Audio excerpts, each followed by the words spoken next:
नमस्कार, मेरा नाम है शशि तिवारी और मेरे इस बायोलॉजी अकेडमी में आप सभी का बहुत बहुत बहुत स्वागत है। इस अकेडमी पे फिलहाल मैं आपके क्लास 10th का बायोलॉजी जो है वो उसकी वीडियोस डालूंगी, उसके सारे चैप्टर्स कवर करूंगी जिससे कि आपकी बायोलॉजी का जो कॉन्सेप्ट है वो क्लियर हो जाए आपके बोर्ड एग्जामिनेशन से बहुत पहले तक। मतलब 1-2 महीने में मेरा कोशिश रहेगा कि चीजें कवर अप मैं कर ले जाऊं। ऑलराइट, सो यस, आपकी बायोलॉजी को आसान बनाने के लिए चलिए शुरू करते हैं क्लास 10th बायोलॉजी का पहला चैप्टर जिसका नाम है लाइफ प्रोसेसेस।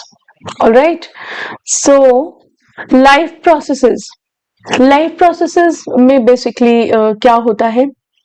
लाइफ प्रोसेसेस में अगर हम देखें तो लाइफ को चलाने के लिए कुछ कुछ एक्टिविटीज की रिक्वायरमेंट होती है।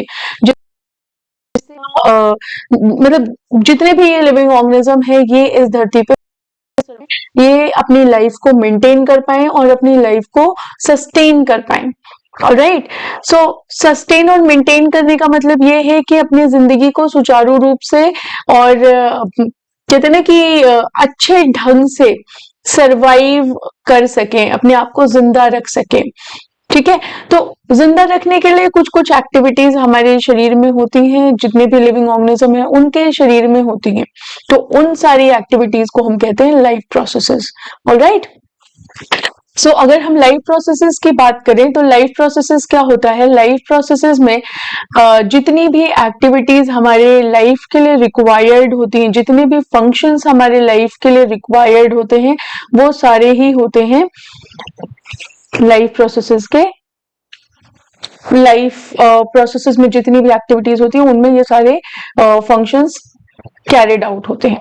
ऑलराइट, सो यस, देखते हैं क्या डेफिनेशन है। Life processes are the basic activities that living organism perform to maintain and sustain life. तो जितना भी बेसिक एक्टिविटी एक लिविंग ऑर्गेनिज्म को चाहिए होती है अपनी लाइफ को मेंटेन और सस्टेन करने के लिए, वही होती है लाइफ प्रोसेसेस। अब अगर सिंपल वर्ड्स की बात करें तो लाइफ प्रोसेसेस एक ऐसे प्रोसेसेस हैं जो ऐसे फंक्शंस हैं जो हमारे जितने भी लिविंग ऑर्गेनिज्म है, जितने भी लिविंग बीइंग्स हैं उनमें कैरिड आउट होते हैं, उनमें वो फंक्शंस होते हैं।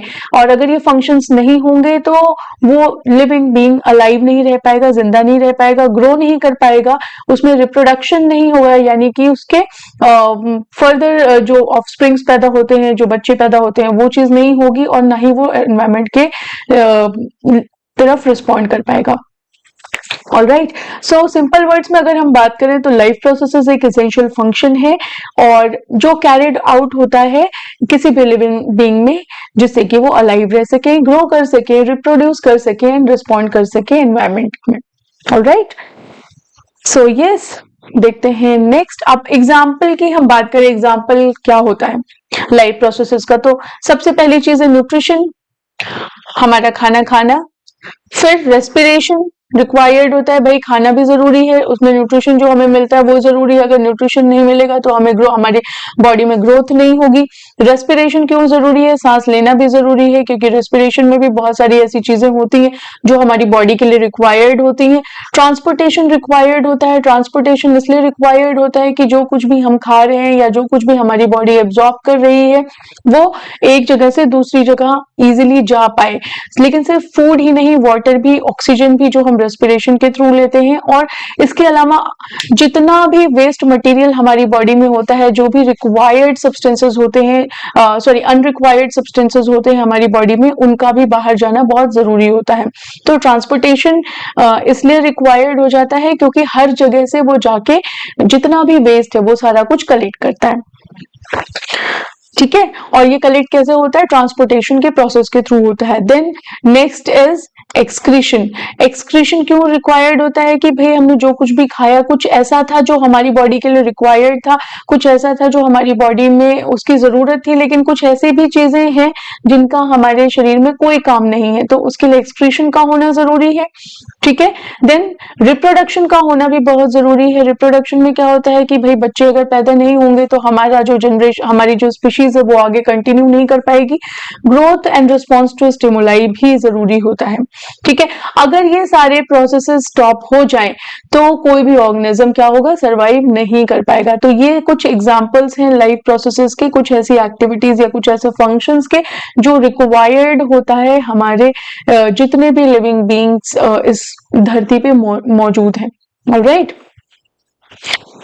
देन अब हमने सबसे पहले बात करी थी पिछले वाले स्लाइड में कि न्यूट्रिशन, तो न्यूट्रिशन क्या होता है भाई, न्यूट्रिशन क्या होता है, how food gives your body the things it needs to grow, stay healthy and have energy. तो न्यूट्रिशन ऐसा एक प्रोसेस हो जाता है जिसमें जो भी कुछ हम खाते हैं वो किस तरीके से हमारी बॉडी के लिए रिक्वायर्ड है, किस तरीके से उसको लेने के बाद हमारी बॉडी में ग्रोथ दिखाई देगी, हम हेल्दी होंगे और हमें किस तरह से एनर्जीज मिलेंगी।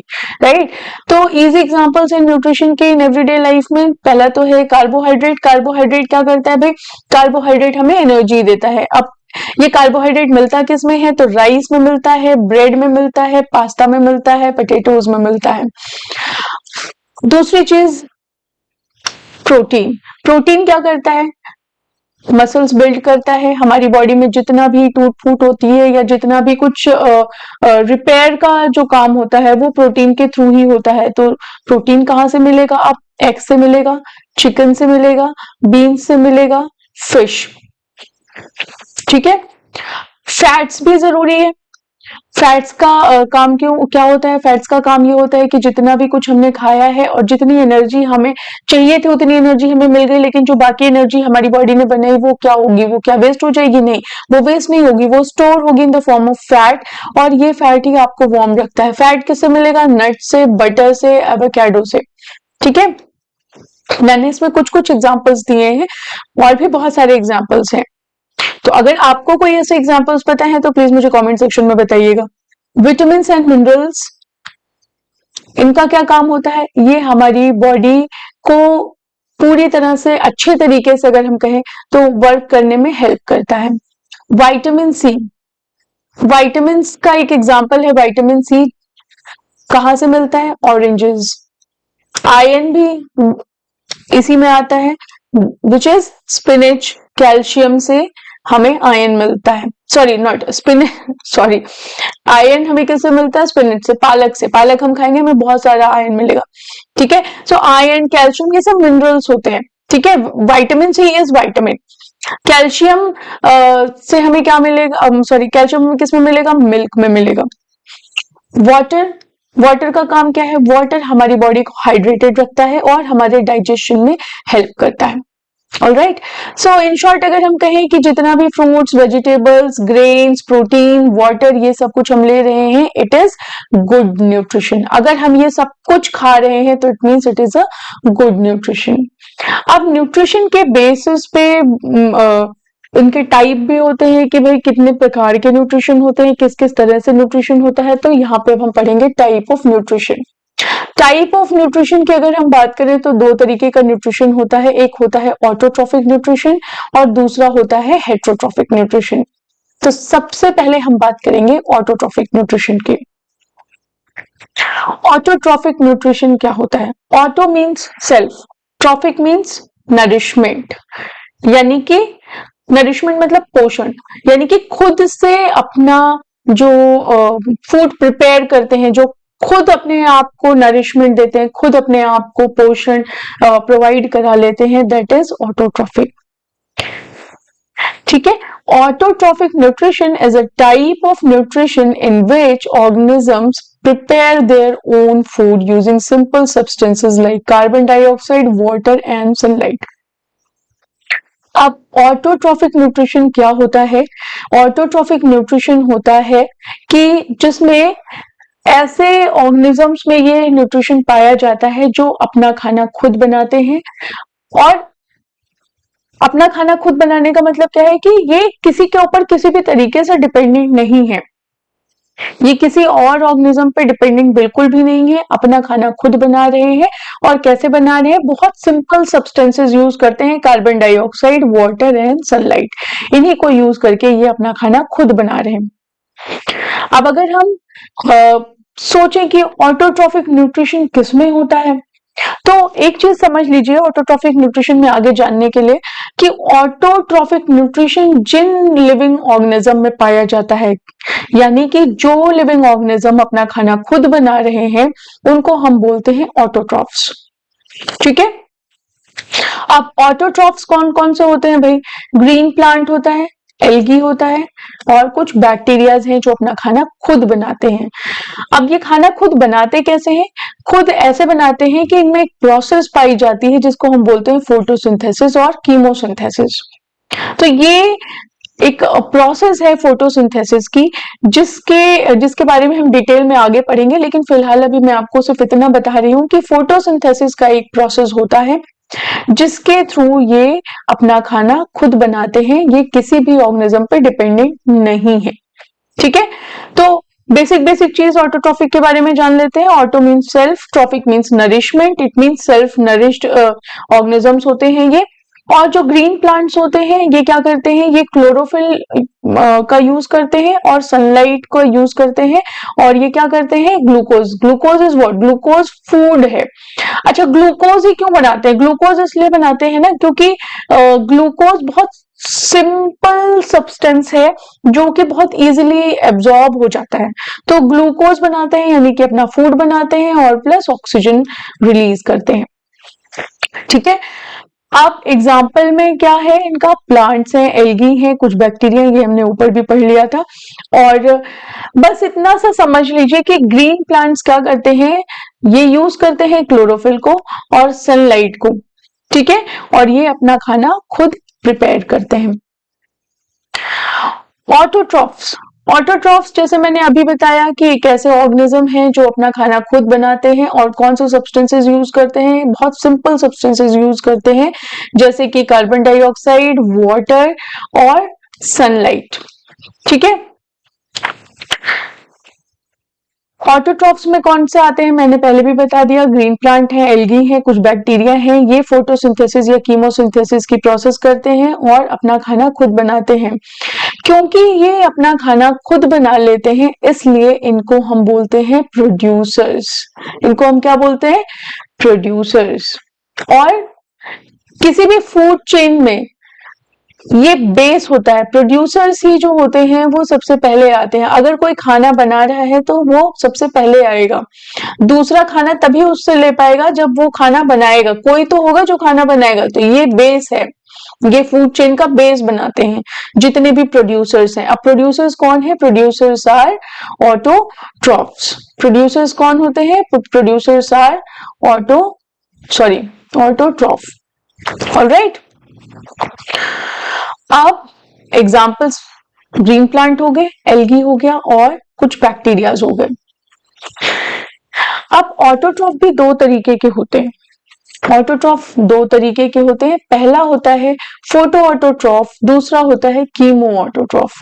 फोटो ऑटोट्रॉफ क्या होता है? तो फोटो, जैसे फोटो मीन्स लाइट, राइट?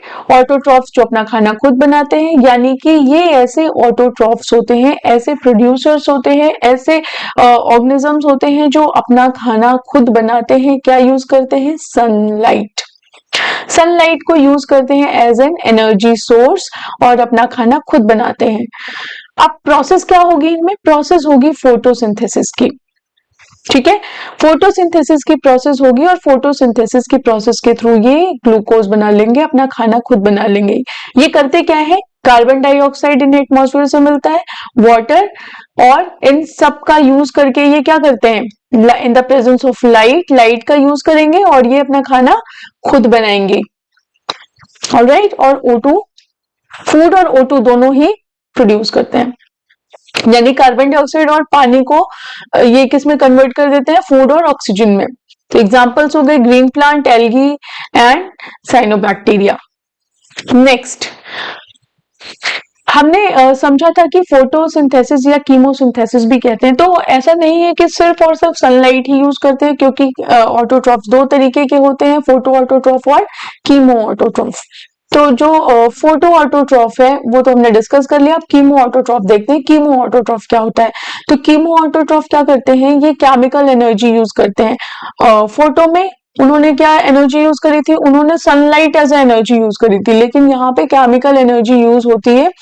जितने भी इनऑर्गेनिक सब्सटेंसेस हैं इनका ऑक्सीडेशन होता है, ठीक है, इनका ऑक्सीडेशन होता है और प्रोसेस कहलाती है कीमोसिंथेसिस, यानी केमिकल को यूज करते हैं और उसे कन्वर्ट करते हैं। तो सब्सटेंसेस जितने भी इनऑर्गेनिक सब्सटेंसेस कौन कौन से हो गए, अमोनिया हो गया, नाइट्राइट्स हो गया, सल्फर, हाइड्रोजन सल्फाइड, आयन, ये सारे सब्सटेंसेस जो जितने भी इनऑर्गेनिक सब्सटेंसेस हैं उनका ऑक्सीडेशन करते हैं और केमिकल एनर्जी को यूज करके अपने लिए खुद खाना बनाते हैं।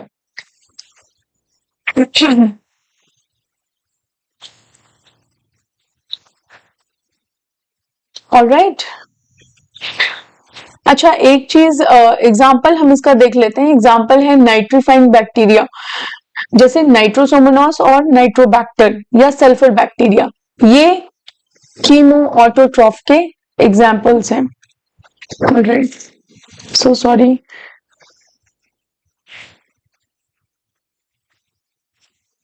ओके,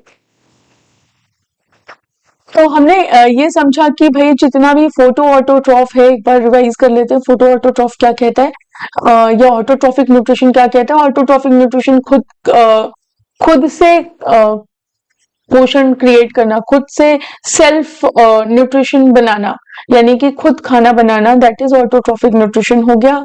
और एग्जाम्पल है इसके प्लांट एल्गी और कुछ बैक्टीरिया जिनमें ऑटोट्रॉफिक न्यूट्रिशन होता है, ऐसे ऑर्गेनिजम्स को हम कहते हैं ऑटोट्रॉफ। ऑलराइट, तो ये जो ऑटोट्रॉफिक न्यूट्रिशन होता है ये दो तरीके से हो सकता है, फोटोसिंथेसिस होता है, कीमोसिंथेसिस होता है, यानी कि लाइट का यूज होता है। जब लाइट का यूज होता है तो उसे फोटो ऑटोट्रॉफ्स कहते हैं, ऐसे ऑर्गेनिजम्स को।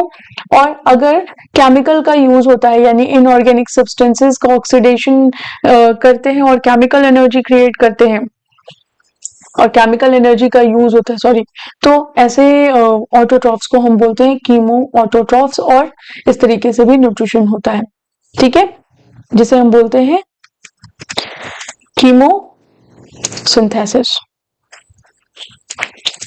अब बात आती है हेट्रोट्रोफिक न्यूट्रिशन की।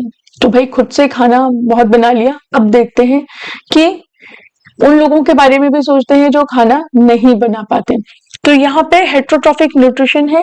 हेट्रोट्रॉफिक न्यूट्रिशन क्या होता है? हेट्रोट्रॉफिक न्यूट्रिशन एक ऐसा न्यूट्रिशन होता है जहां पे ऑर्गेनिज्म अपना खाना खुद नहीं बना पाता, ठीक है। तो यहाँ पे पहले हमने देखा था कि जितने भी ऑटोट्रॉफिक न्यूट्रिशन था, ऑटोट्रॉफ्स थे, ये अपना खाना खुद बना रहे थे, ठीक है।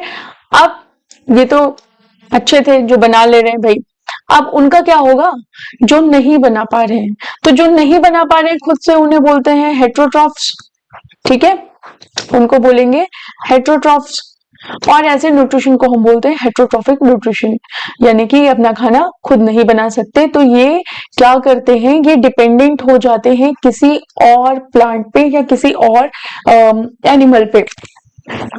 ऑलराइट, तो ये उनके थ्रू एनर्जी लेते हैं, उनके थ्रू खाना लेते हैं।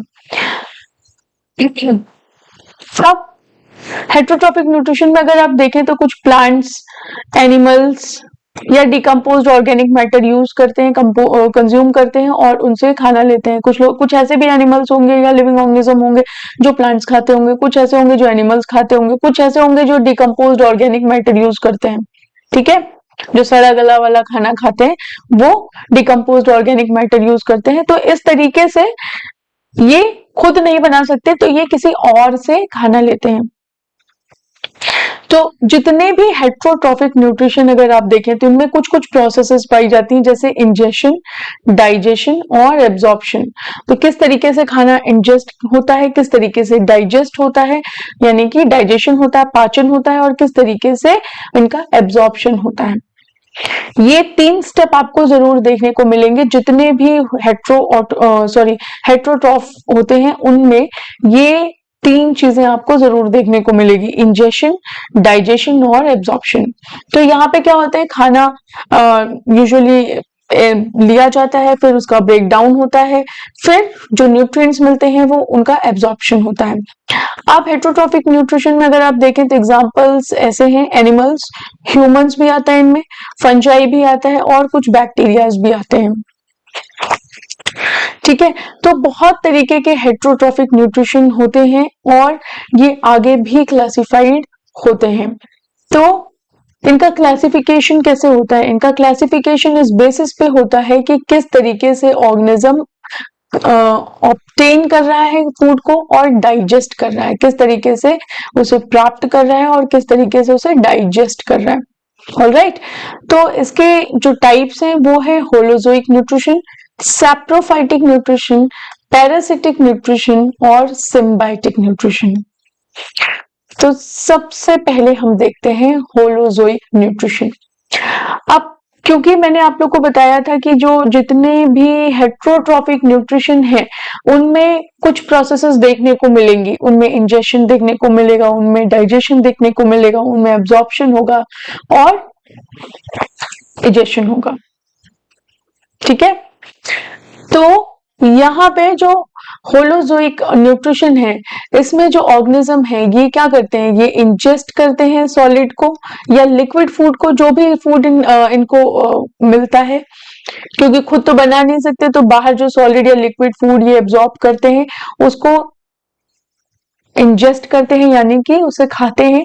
फिर जब वो उनके पेट में जाएगा वहां पे डाइजेशन होगा, उनकी बॉडी के अंदर जैसे ही इंसर्ट होता है तैसे ही उसका डाइजेशन शुरू हो जाता है।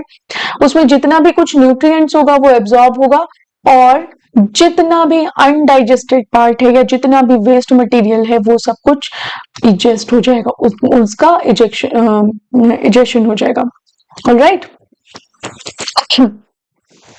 एग्जाम्पल्स है humans, animals like Lions, dogs and cats. Steps मैंने आपको बता ही दिया, इंजेक्शन होगा, डाइजेशन होगा, एब्जॉर्प्शन होगा, एसिमिलेशन होगा और इजेक्शन होगा। ठीक है, तो ये कुछ कुछ स्टेप्स होते हैं जिनको हम आगे पढ़ेंगे और बहुत डिटेल में पढ़ेंगे। अब इनके कुछ फूड हैबिट्स इस तरीके से होते हैं कि जितने भी ये होलोजोइक न्यूट्रिशन वाले एनिमल्स हैं इनको आगे भी बहुत तरीके से क्लासिफाइड किया जा सकता है। तो पहला हर्बीवोरस आता है जिसमें कि एनिमल प्लांट या प्लांट मटेरियल पे सरवाइव करता है या फीड करता है, जैसे रैबिट हो गया, गोट हो गया, काऊ, बफेलो, डियर एटसेट्रा। और इसमें भी हर्बीवोरस में भी बहुत सारे आगे क्लासिफिकेशंस हैं, जैसे फ्रूजीवोर्स है जो कि फ्रूट्स पे इंटायरली डिपेंडेंट होता है, जैसे हॉर्नबिल हो गया, पैरट्स हो गए। ग्रैनिवोर्स है, ये सीड और ग्रेन्स पे होते हैं, फीड लेते हैं, जैसे कि रेड स्क्विरल हो गया, चिपमंक हो गया, देन पैरट, हैमस्टर। नेक्टेरिवोरस ऐसे होते हैं जिनका डाइट मोस्टली नेक्टर होता है, जैसे लेपिडोप्टेरा, डिप्टेरा, हाइमेनोप्टेरा, ये नेक्टेरिवोरस आते हैं। फोलिवोर्स में आता है जो कि मोस्टली लीव्स खाते हैं, जैसे स्लॉथ्स हो गया, कोआलाज हो गया। ठीक है, अब बारी आती है सेकेंड टाइप की, कार्निवोरस। ये एनिमल्स ऐसे होते हैं जो कि किसी अदर एनिमल का फ्लैश या मांस खाते हैं, जैसे कि हो गया हमारे लायन, टाइगर, ये सब किसी अदर एनिमल का फ्लैश खाते हैं। ओमनिवोरस, ओमनिवोरस ऐसे एनिमल्स होते हैं ये प्लांट पे भी फीड लेते हैं या प्लांट भी खाते हैं, इसके साथ साथ एनिमल भी खाते हैं, जैसे कॉकरोच हो गया, स्पैरो हो गया, क्रो, ये सब ओमनिवोरस के एग्जाम्पल्स हैं। देन बात आती है जो हमारा हेट्रोट्रॉफिक का सेकेंड क्लासिफिकेशन था, सैप्रोफाइटिक न्यूट्रिशन। तो सैप्रो मीन्स क्या होता है? सैप्रो मीन्स होता है रोटन।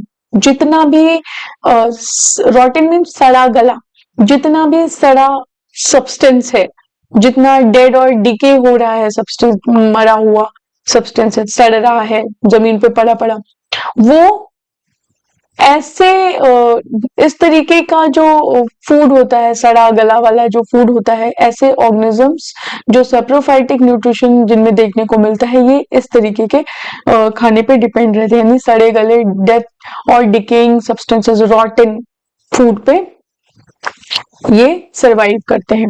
ऑलराइट, और ये ऐसे ही फूड एब्जॉर्ब करते हैं अपनी बॉडी में। अब यहाँ पे देखिए ये डेड और डीके हो रखा है, मतलब पत्ती है, सड़ रही है, ठीक है। अब ये क्या करेंगे, organisms feed on dead and decaying organic matter by secreting digestive enzymes outside their body and absorbing the soluble nutrients। ये क्या करेंगे, ये इसके ऊपर digestive enzyme secrete करेंगे और जितना भी soluble nutrients है उसको absorb कर लेंगे। एग्जाम्पल है फंजाई। फंजाई में हमारा मशरूम आता है, मोल्ड्स आते हैं, कुछ बैक्टीरियाज आते हैं और इनको डीकम्पोजर भी कहते हैं। जितने भी सेप्रोफाइटिक न्यूट्रिशन जिन जिन में देखने को मिलेगा इनको हम डीकम्पोजर भी कहते हैं। तो हमारा सेकेंड टाइप जो था वो कंप्लीट हुआ। पहले हमने पढ़ा होलोजोइक न्यूट्रिशन, हमने अब पढ़ा होलोजोइक न्यूट्रिशन में हमने ये देख लिया कि किस तरीके से जो ऑर्गेनिज्म है वो सॉलिड लिक्विड फूड एब्जॉर्ब कर रहे हैं, ठीक है। इसके फर्दर टाइप्स हमने देखे, हर्बीवोरस, कार्निवोरस, ओमनीवोरस। हर्बीवोरस में हमने फ्रूजीवोर्स, ग्रेनिवोर्स, नेक्टारिवोर्स और फॉलीवोर्स देखा, कार्निवोर्स देखा, ओमनीवोर्स देखा एंड देन हम जो सेकेंड टाइप पढ़ रहे थे सेप्रोफाइटिक न्यूट्रिशन मींस रॉटिंग, जितना भी dead and decay organic matters होते हैं इन पे ये ऑर्गेनिज्म फीड करते हैं, इन्हें हम बोलते हैं सेप्रोफाइट्स, ठीक है। जिन ऑर्गेनिज्म में ऐसा न्यूट्रिशन देखने को मिलता है। Then we will talk about parasitic nutrition. This is third type of nutrition. कौन सा न्यूट्रिशन है ये, हेट्रोट्रोफिक न्यूट्रिशन है, ठीक है। तो इसमें क्या है कि जितना भी जो पैरासिटिक न्यूट्रिशन है इसकी अगर हम बात करें तो जितने ऑर्गेनिज्म किसी शरीर के ऊपर या किसी अदर ऑर्गेनिज्म के ऊपर रह रहे हैं या इनसाइड रह रहे हैं, तो ऐसे ऑर्गेनिजम्स जो होते हैं ये किसी और ऑर्गेनिज्म के ऊपर रह रहे हैं, चाहे बाहर रह रहे हो चाहे अंदर रह रहे हो, तो ये उन्हीं से अपना न्यूट्रिशन लेते हैं, ठीक है। जैसे टेपवर्म, लाइस, प्लाज्मोडियम। अब लाइस देखा है, जू, लाइस मीन्स जू। जू जब बालों में रहती है, किसी के भी बाल में अगर जू है तो वो क्या कर रही है, वो उसके बाल में रह रही है तो वो उस इंसान से न्यूट्रिशन ले रही है, ठीक है।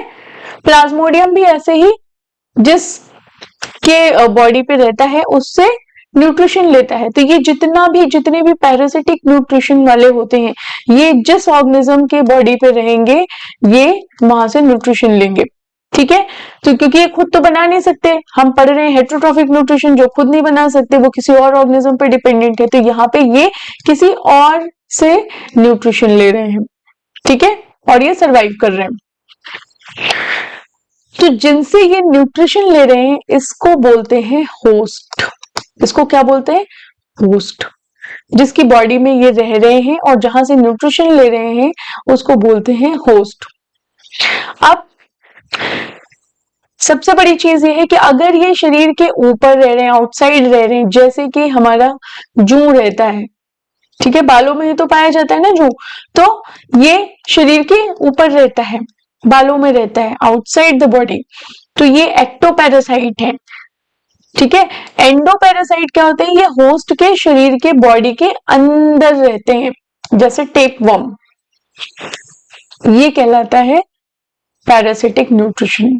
और ऐसे जो ऑर्गेनिजम्स होते हैं जो पैरासिटिक न्यूट्रिशन दिखाते हैं या जिनमें पाया जाता है उनको बोलते हैं पैरासाइट्स, उनको बोलते हैं पैरासाइट्स। अब बात करते हैं सिम्बायोटिक न्यूट्रिशन की। तो फोर्थ टाइप हमारा जो हेट्रोट्रोफिक न्यूट्रिशन का है सिम्बायोटिक न्यूट्रिशन। सिम्बायोटिक न्यूट्रिशन का मतलब होता है कि two different organisms living together and both benefit, one provide food and the other provide shelter. अब यहाँ पे दो ऑर्गेनिजम्स हैं जो एक साथ रह रहे हैं, तो इससे इसको कुछ बेनिफिट मिल रहा है और इससे इसको कुछ बेनिफिट मिल रहा है, ठीक है। जैसे कि लाइकेंस, एल्गी और फंगस। तो अभी ये क्या है, एल्गी फोटोसिंथेसिस का प्रोसेस कर रही है और जो फंगस है दैट इज गिविंग प्रोटेक्शन। ऐसे ही रूमिनेंट और गट बैक्टीरिया में देखा जाता है, cause and cellulose digesting bacteria. तो रूमिनेंट क्या होते हैं? जो कहते हैं ना कि बाद में खाना मुंह में लेके उसे चबाते रहते हैं, तो उन्हें रूमिनेंट्स बोलते हैं। तो ये क्या करते हैं, ये जब काउस क्या करती हैं, जब ये चारा खाती हैं तो वो सीधा इनके पेट में जाता है, ठीक है, वहां स्टोर होता है, फिर बाद में ये बाहर आता है। यहाँ पे कुछ रूमिनेंट्स होते हैं जो इनको क्या करते हैं, इजी कर देते हैं, क्योंकि इस फूड को ये डाइजेस्ट नहीं कर सकते जो डायरेक्ट इनके पेट में गया है, तो ये इसको ब्रेक डाउन करेंगे, इसको ब्रेक करेंगे सिंपल मॉलिक्यूल्स में। फिर ये जो है ये वापस क्या बोलते हैं उसको, उसका वर्ड मुझे नहीं याद, जुगाली जुगाली कहते हैं शायद। तो ये बाद में उसको धीरे धीरे चबाते रहते हैं वापस मुंह में लेके, और इस तरीके से जो रूमिनेंट है या गट बैक्टीरिया है ये एक दूसरे को क्या करते हैं, बेनिफिट कर रहे हैं। तो काउज में अगर ये जो जितने भी रूमिनेंट जैसे काऊ है और जो गट बैक्टीरिया है ये क्या करेंगे, ये एक दूसरे को हेल्प कर रहे हैं। गट बैक्टीरिया क्या कर रहा है, उसको सिंपल उसमें ब्रेक डाउन कर रहा है, ब्रेक कर रहा है, ठीक है। तो गट बैक्टीरिया क्या कर रहा है, सिंपल फॉर्म में उसको ब्रेक कर रहा है। आई होप इतना क्लियर है। सिम्बायोटिक न्यूट्रिशन समझ में आया, सिम्बायोटिक क्या होता है, सिम्बायोटिक न्यूट्रिशन में समझ में आ गया कि क्या होता है symbiotic nutrition. Alright, so yes, इसी के साथ ये टॉपिक खत्म करते हैं, मिलते हैं आप लोगों से नेक्स्ट वीडियो में। तब तक के लिए बाय बाय। चैनल को सब्सक्राइब करिएगा, वीडियो को लाइक करिएगा अगर आपको कुछ समझ में आया है तो। All right, bye.